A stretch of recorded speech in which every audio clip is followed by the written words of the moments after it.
Pa vrlo jednostavno, kako mi možeš pitati da li ja imam MP3? Pa ja ti kojiš kako ne bi imao MP3 od kad on postoji.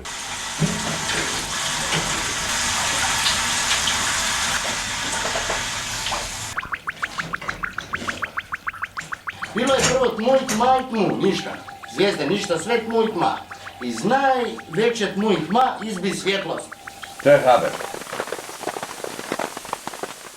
Znaš kaj mene jedino interesira? Rakija. Si stalno bavi zrak. Ja sam to majstor.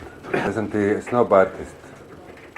Kao snob artist preporučam najbolju od svih rakija, to je u sunčevom sistemu rijetko viđeno.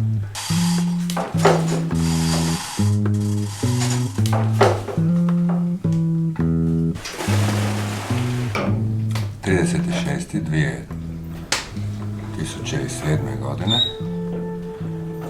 Biće ovo pečenje trešnjevača.